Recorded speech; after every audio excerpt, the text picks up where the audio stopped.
in the book, I made a point of writing quite a bit about enlisted soldiers and non-commissioned officers, particularly my driver. Yes. Is it Gary? Roger Lee McGarry. He was a Yeah. young PFC at the time. Yeah. From Pennsylvania, and he was a very loyal fellow. I mean, he helped me every single day, and a lot of those guys don't get the credit they deserve, but they're the ones who put the back labor and things. Every position we stopped in, he was there digging a foxhole, getting our tent set up, getting the vehicle serviced, the Humvee that we drove in, making sure the radios work. So, the enlisted guys are absolutely essential. They're not just by the way, they are the reason that we have armies and navies and air forces and Marine Corps. The reason that we have these is because we have devoted, well-trained, enlisted, and non-commissioned officers. Otherwise, it doesn't work. Just doesn't work. Yeah, that's true. I mean, that is the majority. You tell a story. The details, maybe I don't have them exactly, but help me out. You tell the story of, I think you've got an Iraqi coming toward your Humvee or something like that, and you're talking about Gary, and he's driving, but also gets his M16 ready at the same time or something like that, and you tell him to focus on driving. Do I have that right? Yeah, that's right. Roger was very aggressive, and when he thought we were in danger, he didn't have a problem reaching quickly for his M16. And a couple of times I had to suggest to him that maybe the best contribution he could make at the time was out on the road. Focus on the road. But McGarry was a very, very excellent soldier and very good marksman. So if he had to acted against some of these guys that were crazy enough to come in our direction, it wouldn't have been pretty. I'm sure of that. Yeah. I had 4 batteries. Battery size unit is a company size unit. Yeah. Directly, the Dotson seconded to me as a lieutenant colonel to sort of make sure they had a field grade officer watching what they were doing. They were 4 separate units in the division artillery. One was the division artillery headquarters battery, which was responsible for setting up our tactical operations center and providing the command and control facilities that we use from which to plan and execute artillery operations. Another was a separate MLRS battery, a multiple launch rocket system battery, a very powerful unit. I write about that in the book, that came under my authority. Then the target acquisition battery, which had these counter battery and counter mortar radars, which could intercept the trajectory of enemy artillery fire coming at us and then send that data to our firing units to shoot back at the Iraqis if they were crazy enough to shoot at us. And finally, the chemical company, the division chemical company, which was responsible for just a number of things, mostly decontamination in the event that the Iraqis were to attack us with chemicals. They would come in and wash down vehicles and help us decontaminate our soldiers. And also they had a smoke platoon that would generate white smoke. We could send them out to a maneuver unit and generate smoke to cover the movements of units as they were making significant operational movements on the battlefield. So those 4 units were under me, and all of them, Preston, kept after action reports, and I had those. So I had all the data I needed to write, I thought, a compelling account of the artillery contribution. Sure. The 1st Infantry Division's fight to open a breach, the Iraqi defenses, to allow several other divisions to then go through and go in and breach, continue the attack deeper into Iraq. You mentioned the chemical, the guys who deal with chemicals, and I have a photo of you. It's you and another officer, and I can't tell. Are you in this photo? Are you taking on or taking off chemical? I think it's the picture of me and Major Tom Conneran. This one here. Yes, that was actually the very last day of the war. Ground phase of the war, I should say, in which we had just received word that we could remove our chemical protective clothing, which was very thick. It was lined with charcoal, which was helpful in mitigating any sort of contamination that would get to a person. But it left this horrible soot all over you, and it just was extremely hot and extremely uncomfortable to wear. But that picture is of us just as we'd gotten the word that there was a ceasefire in place and that we could remove our chemical equipment. And I was delighted. I said to some folks, my brother-in-law actually sent me some cigars, some celebration cigars when the battle was over. Sent them in advance when we were still way back in Saudi Arabia. Said, "You guys are going to win. I know you're going to win. Smoke a cigar to celebrate on the day that you win." And when I took that gear off, we stunk so bad. I lit up a cigar just to make sure that we could stand beside each other, because at least that was an acceptable. Sure. Yeah. Well, so this comes up several times in the memoir, the concern about chemicals and that. And, I doubt that you have a definite answer to this, but do you have any hypotheses? Do you have a thesis as to why Saddam Hussein did not use chemicals? That was a major concern of the time. It's a really good question. I had a tour in the Defense Intelligence Agency, and this was in the mid 80s, and when I was at DIA, I was one of the fellows who followed the Iran-Iraq war day in and day out. And Saddam Hussein had no hesitation when it came to using chemical warfare against the Kurds or the Iranians, for that matter. He used it several times. And so we gave him a credible capability to do that and fully expected him to do that. Yeah. We expected to see it with the Scuds that he fired at us when we were still offloading in the port trying to find our way into the desert. It was a high adventure, to be sure. Yeah.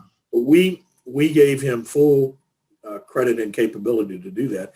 We had trained well in the event that we would encounter chemical warfare in NATO, in Germany, and in the European plains if the Russians were to engage in full-scale war with us there.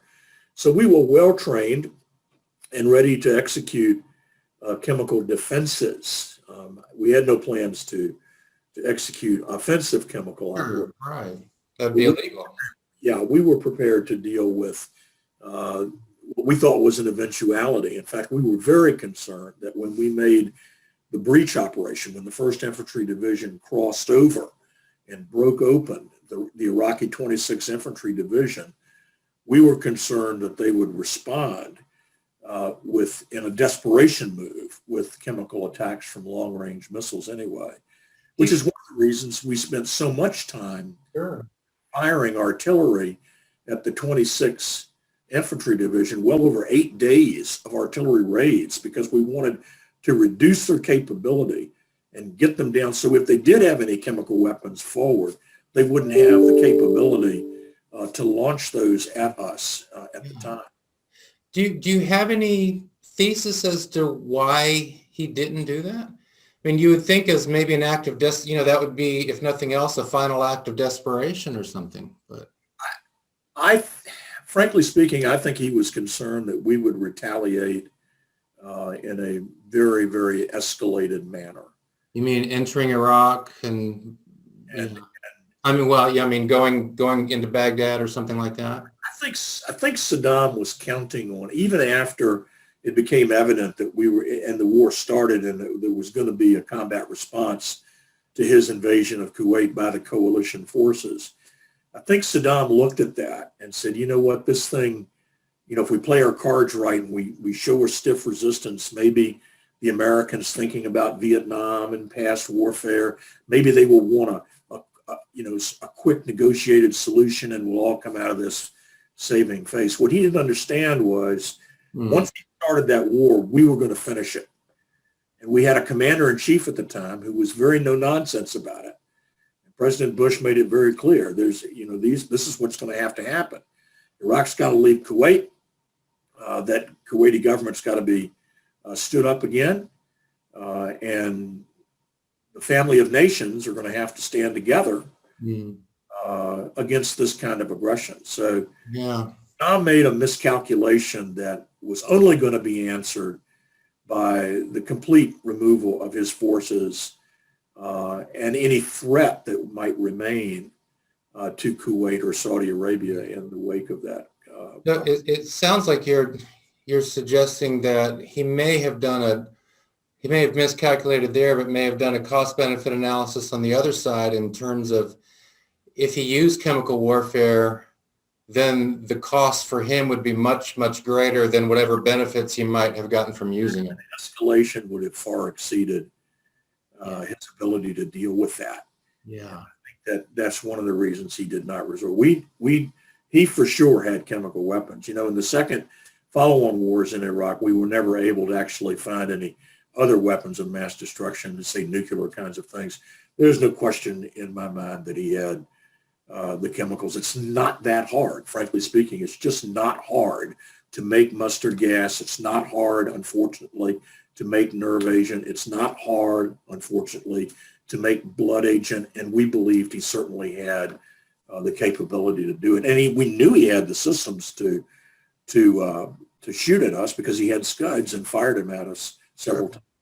And maybe my chronology is off, but doesn't he use chemicals against the Kurds in the north after the Gulf War?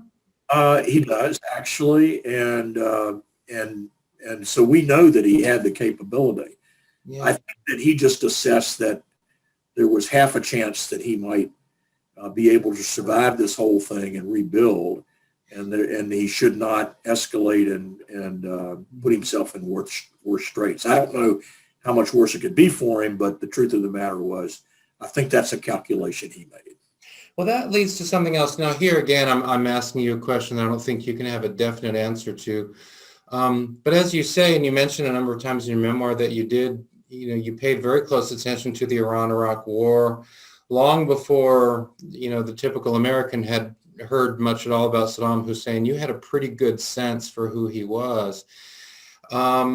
I followed him every day. I mean, I followed the tactical and strategic things that went on between Iraq and Iran. I was actually an Iranian foreign area officer, so my specialty was in the Iranian side. But I was also well acquainted with the Arab world as well, and so I was one of the fellows in the current intelligence division of DIA that watched this war every single day.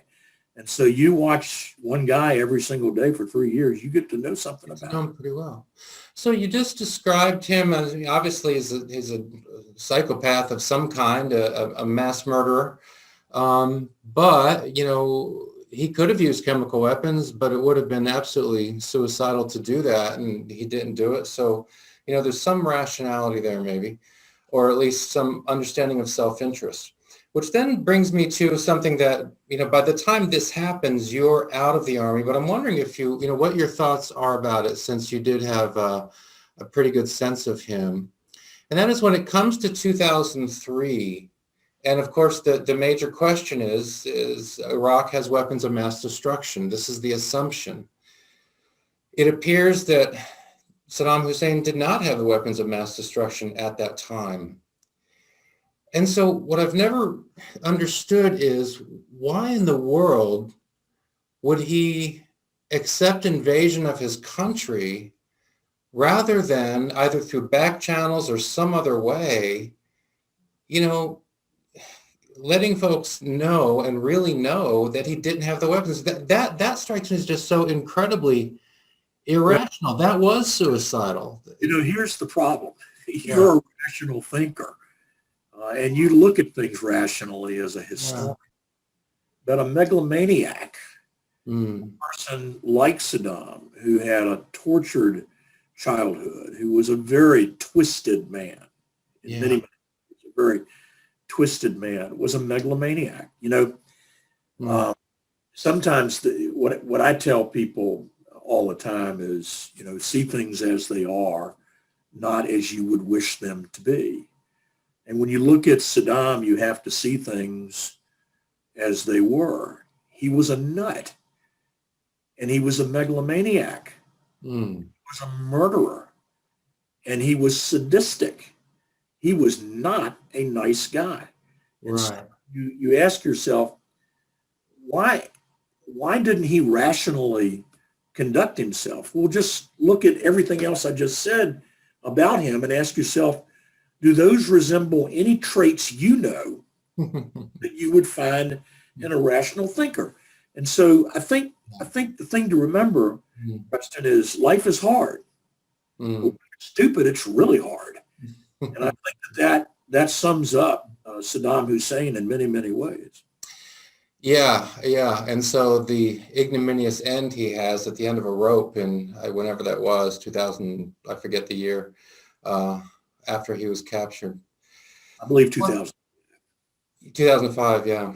Um, well, this was a question I was planning on coming to later, but you know, something you said a few minutes ago brought it to the forefront of my mind, and that is referring to President Bush's great leadership. And I think, you know, folks looking back acknowledge that he, you know, in this immediate or, you know, almost post-Cold War, the Soviet Union was in the process of unraveling. Um, and I mean, the international coalition he puts together is quite impressive. Um, Now, at this time, I was an undergraduate. I was working full time. I was going to school full time, so I was paying attention, but not a lot. But one of the clear things I do remember is after the rapid success of the coalition forces, of course, the U.S. being the lead force, then the conversation turns to, should we go on? Should we press on to Baghdad? I remember that debate. I didn't personally get involved in that debate. I didn't personally have feelings either way. I just remember that. But you do spend a fair amount of time in your memoir, especially at the end there, reflecting on that. And in fact, there's I thought an interesting passage here where you say, here we are at the end of the war, and you say, standing there alone, I wondered if this latest invasion back into Iraq by U.S. forces was actually an evasion of sorts, evading that the evading that accompanies an unfinished job. And then we move on several more pages, and you touch on that at some greater length, the sense that we finished the job, we finished the immediate job, but there was another job that we could have finished at that time, we didn't, and it was a mistake not to finish that job. Could you discuss that a little bit, your thoughts about that? Yeah, I'm happy to. In the concluding chapter of my book, and I ask people who get the book to please read the book and don't race to the end and read that concluding chapter, because that concluding chapter will make a lot more sense Sure, yeah. to the reader once they've consumed the body of the book and get a real flavor for what it is to be in combat in the desert. I had a strategic view and understanding of the Arab world. I understood the Iranians. I understood the Iraqis. I understood how they fought. And so I was able to interleave into the book, that perspective, but also the perspective of a soldier with boots on the ground. So in the last chapter, I take a look at how we did tactically, how we did strategically, and how we did geopolitically in terms of our results. The tactics speak for themselves. I talk about that, and the readers will have an appreciation for my assessment there. At the strategic level, we did an excellent job because we had a commander-in-chief who empowered the chain of command to fight the war. And didn't come up with a lot of crazy rules of engagement to treat enemy combatants like we would treat some criminal on the streets of Washington, D.C. We had rules of engagement which would be expected in combat to work in combat. And so President Bush was very keen, having been a veteran, a naval officer himself, one who had been shot down in the Pacific and rescued by a submarine. He understood the importance of powering down, of getting the authority in the hands of the warfighters, so that when they make a judgment on the battlefield, they know the commander-in-chief has their back.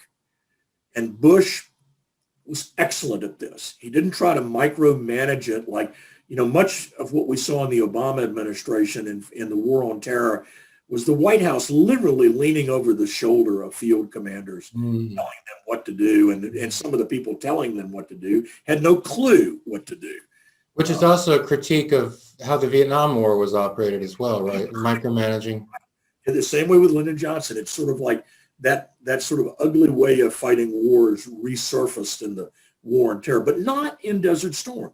In Desert Storm, that was a very, very prominent feature, is Bush powering down to field commanders so that they could do their job. Now, the other thing strategically that Bush did very, very well was build the coalition. Remember, he had been the NATO ambassador. He had been the CIA director. He had been the vice president of the United States for 8 years. He knew so many of these diplomats. He knew not only diplomats from around the world, he knew about their families. He knew where their kids were in college and what they were studying. He had a tremendous personal knowledge and was able to call people in the coalition and because he had those personal relationships, quickly build that coalition around some very specific goals to achieve success. Now, that's the problem. That's the problem geopolitically. One of the things that I say and what I feel very strongly about and said so in the book is when we ask ourselves how we did geopolitically, you have to ask yourself, did we really advance the world peace and the family of nations that President Bush had articulated when he talked about the New World Order? So that's a question. Looking back on the Gulf War, the first Gulf War, did we achieve that? Did this family of nations, this New World Order, really come forward based on what occurred after the Gulf War? And I asked some questions as the reader goes through this, and I asked them, you ask yourself, were we successful in actually implementing the vision that Bush had at the time? The second point I think you have to make is if Saddam Hussein had been removed in 1991, had we decided to take this 300,000 people on the ground, combat ready to go, armed. Combat power was easily above 90% the day that the armistice was signed. What would have happened if we had pressed the case? Would he have fallen? Would the Iraqi army, who was very upset and angry after this defeat, would have turned on him? The Republican Guards were even very angry at the time and dealt with him. If, in fact, he had been disposed of in 1991, would we have lost so much blood and treasure in the years that followed? I mean, setting aside the mistake on the intelligence that led to those wars, if you set that aside for a second, right, there was no Saddam, then I think it's fair to say we would probably have spared a lot. The other thing I think you have to remember, in tactics and in strategy, it's very important to remain agile. This is a very important word, agile. And by that I mean, imagine yourself as a wrestler. And if you ever watch wrestlers, they'll get up on the balls of their feet when they're ready to make a move. And to a certain extent, you have to do that in geopolitics as well. You have to be adaptive. You have to be adaptive in your tactics. You have to be adaptive in your strategy. But you also have to be adaptive in your geopolitics. And one of the key things that you have to keep your eye on is, yes, we had stated goals, an exit strategy. It was a good exit. Being the key goal. Yeah. We had an exit strategy. Yeah. But as the situation developed and opportunities presented themselves, were we agile enough to adapt our plan to those emerging possibilities? Yeah. I think this is a debatable point. Some people feel that I've been a little too hard on President Bush with respect to this adaptive agile argument and recognizing the sort of opportunities that emerge geopolitically. So it's very important to keep that in mind, that geopolitical leaders have to be adaptive and recognize opportunities. I think one of the opportunities in the Gulf War was to recognize how very vulnerable Saddam was in those closing days and how very angry his own army was at having been so soundly defeated by the coalition. There was a lot of energy in Iraq, and the question was, did we have the understanding to direct that energy at the megalomaniac and take him out once and for all? Yeah. That's a debatable point, and people are invited to read the book and come to their own conclusion. Sure. Just one observation, and then right to a related question.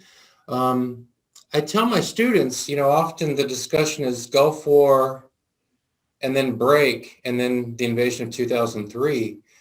But actually, I tell my students, I wonder if somewhere down the road, if books won't be written about the long war with Iraq that starts in 1991 and goes all the way through the 2000s. Because remember, with the no-fly zones, north and south, the nonsense never stopped. I mean, it just kept going. The assassination attempt on President Bush, on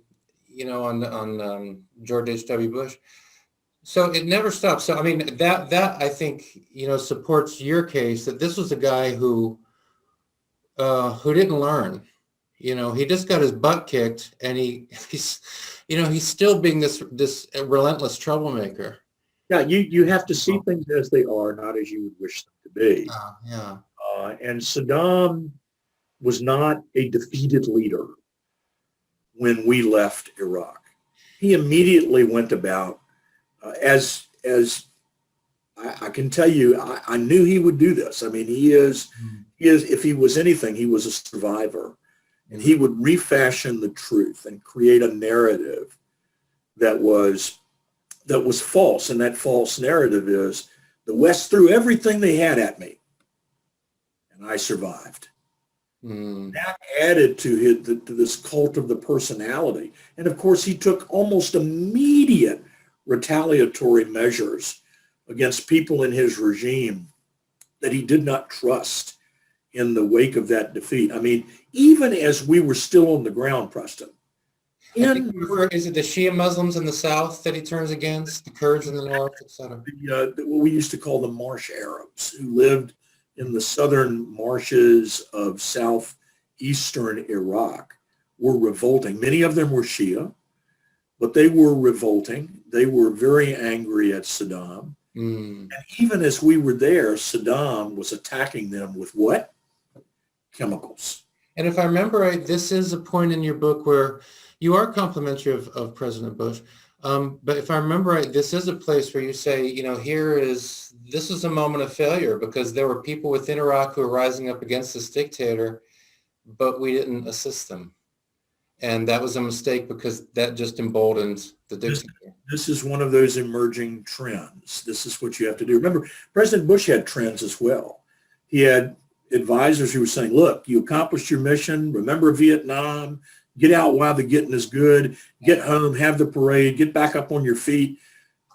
Cash in the peace dividend. The wall has fallen in Europe. Let's do this new world order. You're at 90% positive ratings. Walk on for the presidency. You've got it made. There's no way you're going to be defeated. Who would have thought he actually would be? Yeah. So the trends that President Bush were facing were very positive trends. And his advisors, you have to know, was saying, look, you have to take advantage of this tremendous victory and reorient back to the United States. Well, that's a hard trend to buck when you're facing re-election. And you've got your political advisor saying, look, boss, don't screw this up. You've just won a huge victory. Bring it home and let's get reelected. Yeah. And you can handle Saddam downstream, maybe in some other some other fashion. Well, No, that's no better way to handle a megalomaniac and a dictator whose army has been defeated than by going the few extra steps to knock on the door and deal with it. There are people who criticize my analysis on this, but even as I speak to you now, I am quite convinced that one of the key lessons that you have to take away from the Gulf War is this question of adaptability, of maintaining agility, to recognizing emerging trends as they occur, emerging opportunities that you can exploit to your advantage. Well, and just being reminded of the often tragic character of history. Of course, it's his son who's going to this day, carry the burden of what follows in Iraq. You indicate in your book that these thoughts that you have, for lack of a better way of putting it, there was the On to Baghdad set. And I have a very clear memory of that debate on the news. I wasn't personally invested in that debate, but I remember listening to the different sides, and there was the On to Baghdad set. Let's go. President Bush's response was, that's not why I put this coalition together. Put the coalition together, liberate Kuwait. Kuwait's liberated. We're done. These reflections you seem to indicate in your memoir that they're not just post-war reflections, but that you had them on the ground at the time, that this was your feeling at the time, that we're here, this guy's a problem. He's indicated that he's going to continue to be a problem because of what's happening with the Shia Muslims in the South. So, is that right, that at the time you felt like, we need to press on? Before, I had been the current intel analyst, one of them, that had watched this brutal beast for 3 years, every day of my life. Yeah. And I knew that, he couldn't, I used to say that if you pick up a rattlesnake and kiss it on the lips, you can only expect one result. Yeah. There's only one result you can expect. Right. Yeah. Saddam Hussein was a liar. He was a thief. He was a brutal dictator. He was a megalomaniac. There was no hope that we could deal with him in the context of anything remotely looking like, quote, the family of nations. But look, let's be honest. The refashioning the coalition at that time to go beyond the basic exit strategy that President Bush articulated, get the Iraqis out, reestablish Kuwait, reestablish the international border, return to the family of nations, so on and so forth. Yeah. Refashioning that would have been a tall order. Here's my point. I know of no one better equipped and skilled to have been able to do that than George H.W. Bush, because he had the ability to pick up the phone and talk to people and say, look, this is a huge opportunity to finish an important piece of work. We have to do this. Now, look, it would not have been an easy thing to do. But I can tell you, having been in Iran, Iraq, FAO, having been a current intelligence analyst, knowing these people as I did, I remember the night, actually it was early in the morning, when we were listening to President Bush's address to Congress, talking about the New World Order and the family of nations and how we had to reset the table and so on and so forth. And I asked myself then, because I went out on recon that day, and I remembered it like it was yesterday. And I had a sick feeling in my stomach. I said, you know what, we just have not finished this job. And there was no doubt in my mind about it, which caused me to pin the one thing that I did was this an invasion or an evasion, which I think was my way of saying that I was glad. Look, I wanted to go home like everybody else. I wanted to go back to see my family and my children and get out of that awful desert and back to a normal life. But I have to say that there was a side of me, knowing Saddam as well as I did, that led me to believe, I can't believe we're letting this guy off the hook. And I think I was very, very, very deeply bothered by the fact that we were leaving and wondering whether or not we had not completed the work. And I got to tell you, I'm not the only one who thought that. There were other soldiers in my grade and just below my grade who were sitting there saying, why don't we just go deal with this guy? But again, that's what I was going to ask you. Yeah. So strategic, this was a view, maybe not pervasively shared, but there are others who held your view. definitely. Just guessing, because you don't know, because the question didn't arise. I have talked to other Gulf War vets. One, I think he was an enlisted guy. I think fairly junior enlisted guy. But his response was the same, that, you know, we should have stayed and taken care of that problem then and there. Suppose, you know, we had just come off a tremendous military operation where we had executed a doctrine that actually Vietnam veterans really created. When they came out of Vietnam, they looked at the Army and said, we got to do this better than we've been doing it. And they redesigned everything, the force, the approach, the doctrine, the equipment, everything, and focused intensely on dealing with our Soviet peers in Europe. The irony of this war, and I write about it in the book, the irony of this war is we, the United States, used U.S. tactics really developed by Vietnam veterans who stayed in the Army and grew up in leadership and really got the Army back on its feet, okay? Was developed, that doctrine was developed to defeat the Soviet Union. And it wound up being used in the desert to defeat a Soviet surrogate who was not nearly as skilled as the Soviets, but certainly used their doctrine and strategy, certainly used their equipment.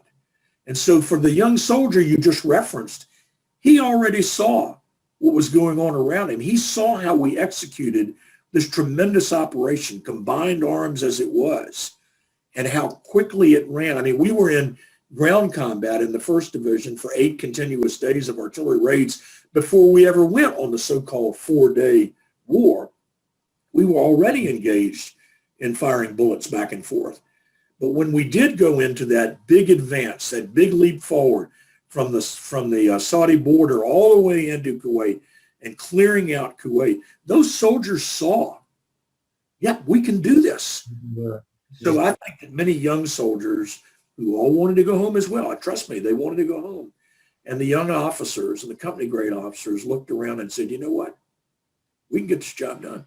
Yeah. But the decision makers were facing major trends, not the least of which was an upcoming presidential election, not the least of which was to avoid entangling wars like Vietnam, not the least of which was to recognize that the Soviet Union was falling, there would be some sort of peace dividend.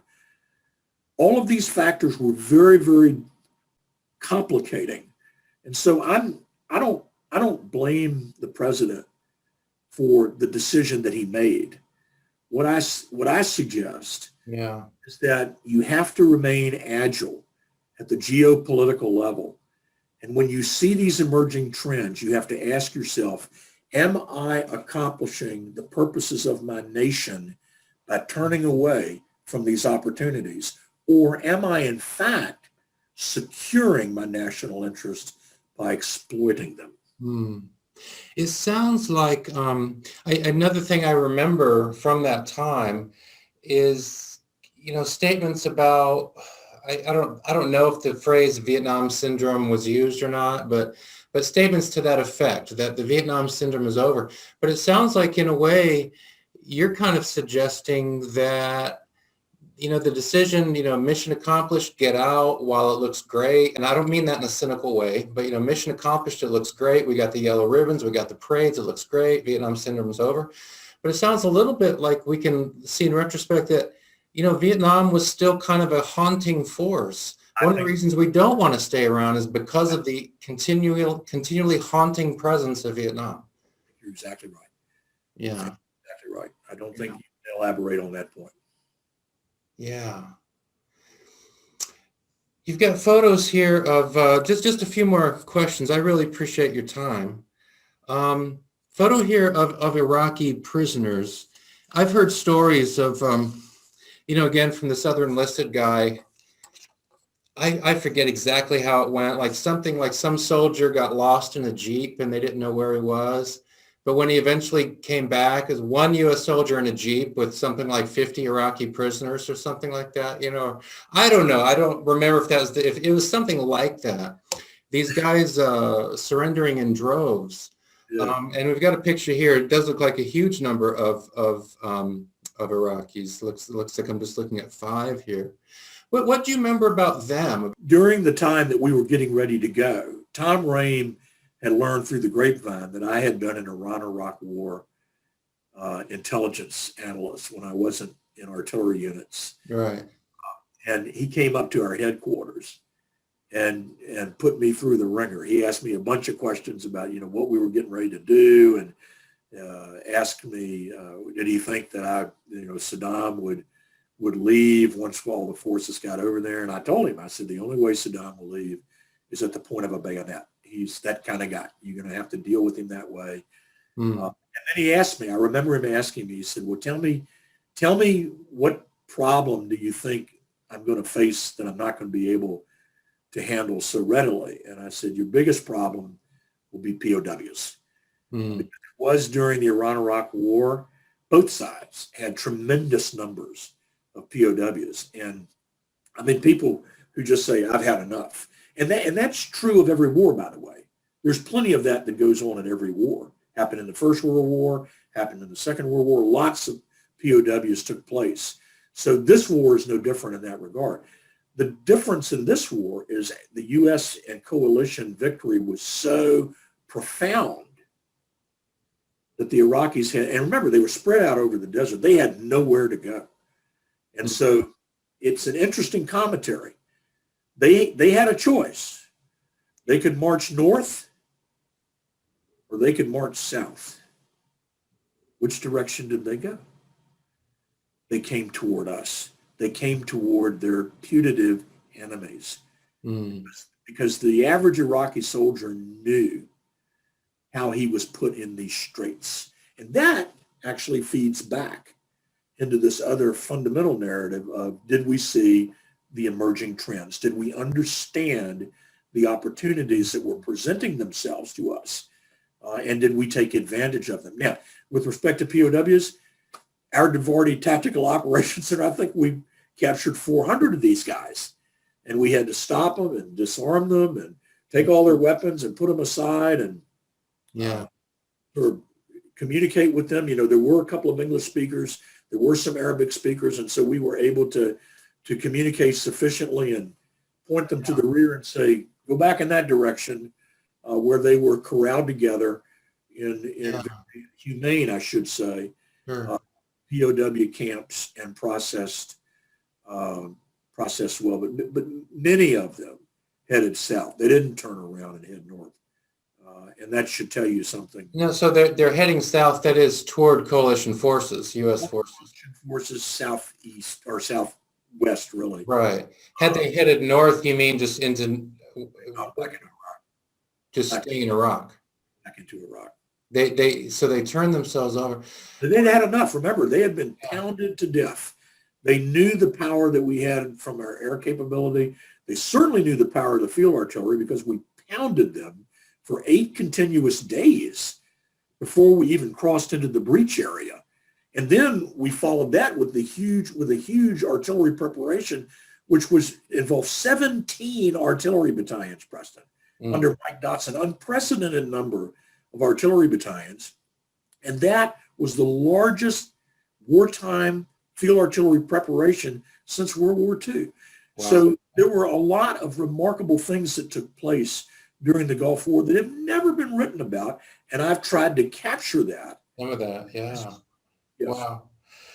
Again, we're moving toward wrapping up here, but insofar as you had interactions with these Iraqi POWs, what was your sense of them? Were they noble warriors who just realized they were defeated, or were they just glad not to be fighting for Saddam anymore? You get what I'm saying? I mean, were these folks who were really loyal to Saddam's cause but were just defeated, or were they guys who were actually might have, even if the bombardment hadn't been so heavy, still might have been looking for a way just to get out of this thing? they did not measure up in the skill sets that we were trained to defeat. They were far below that. Mm. Yeah. And I think the latter proposition is probably the truer one, that they were just glad this thing was going to end because they had been through a living hell for several weeks as we pounded the daylights out of them. Yeah. And so I think many of them were not only ready to go somewhere where they were not going to be tormented, but I think they pretty much had it with Saddam Hussein. In war, you really do want a clear, definitive victory. Mm. And the theory that I advance is that the reason you want a clear and definitive victory is not only for the victors, but for the vanquished. Because it's very, very important that everybody reset their expectations about what civil behavior should be in the family of nations. And when you have a clouded result, which can be twisted into a false narrative that somehow Saddam won when he clearly didn't, well, you wind up with a very muddy result. One of the reasons that Norman Schwarzkopf wanted to do the surrender talks at Safwan Airfield, which was inside of Iraq, was he wanted to be able to show the world Saddam agreed to the ceasefire on Iraqi territory. This was not forced down his throat by some Security Council meeting at the UN. Mm. He had to deal with the victor across the table on Iraqi soil. That was very smart on Schwarzkopf's part. That said, I think we had more to accomplish than just getting Iraq's agreement to, quote, end this particular conflict. It's very important in warfare, particularly when blood and treasure is at work. Mm. Do not have that you do not have an ambiguous conclusion. And yes, we beat the Iraqis and beat them badly. The question is, we won the war. Did we win the peace? Let me ask you a not a serious question, and then maybe one last one. Another memory I have of the Gulf War. I worked in a psychiatric facility at the time, and one of the things we did to give the what's the right word? Patients, we'll call them, the folks who lived in the psychiatric facility. One of the things we did to pass time was we wrote letters to like random soldiers and people, and I forget how it worked, but there were systems set up where we could write just random letters to soldiers and put them in a box, and off they would go to the Middle East. It was called troop mail. Yeah. So I mean, do you remember that being? Our sense was that you guys were being inundated with all kinds of stuff from the States, appreciative cards and things like that. Do you have any recollection of that? Absolutely, I do. I can remember just satchels of this stuff coming in. I say of this stuff. It was very sincere mail and well wishes Right. with people you didn't even know, and kids drawing pictures in grade school, and it was a tearjerker. Mm. I mean, and it was very, very important, particularly to those who had been in Vietnam and knew what it was like in a way to deal with the backhand of hospitality. Mm. When you come home from fighting a war and they were treated terribly by the war protesters and Yeah. some of the people of that ilk during the 1970s, which is still to me one of the most disgraceful chapters in American history, is the way veterans were treated when they came back from Vietnam. I'll never forget that. And I'm hard pressed to rationalize why people treated soldiers like that, calling them baby killers and all the rest, which was all just obnoxious malarkey. Yeah. But in the Gulf War, it seems that the country was with us. They were with us from moment one, and they wanted to express their love and affection. And so we would get this stuff and we would break it out so that every soldier got a stack of these things, and they were very well received. Well, some of it came from the Sierra Vista Psychiatric Facility in Highland, California. So, There you go. yeah, and I remember that, and the parades and that, and it was a nice moment for the country. Well, Colonel Lingamfelter, first of all, thank you for writing your memoir. I appreciate it. It brought to my attention things that about the Gulf War that I kind of knew, but now I have a better sense of it in detail. A major theme of the memoir, which we didn't get to talk about, is logistics. I mean, this incredible movement from the States of all this material, not just people, and then near the end of the memoir, I'm sorry? Remember what Napoleon said, Right. amateurs talk about tactics, professionals talk about logistics. Right, and you give that quote in the memoir, and then near the end of the book, you refer to the reverse challenge of getting all this stuff onto these ships and getting it back home, and how you played a role in that, and you say that was actually the part of the war that you're most proud of, that incredible. Certainly part of the war that I am very proud of, and particularly the soldiers that did all the work. I knew more about brain surgery than I did about loading ships with 6,000 pieces of equipment, but yeah, a lot there too. And I owe that to my division commander, Tom Rame, who wanted me to command this organization. I didn't want to have anything to do with it, but he was smarter than I was, and he wound up giving me one of the most fruitful and tremendous opportunities I had in 28 years of military service. Yeah, getting all that stuff moved out of the desert and back to the States. So thank you very much for the memoir, and thank you for spending this time. I really appreciate it.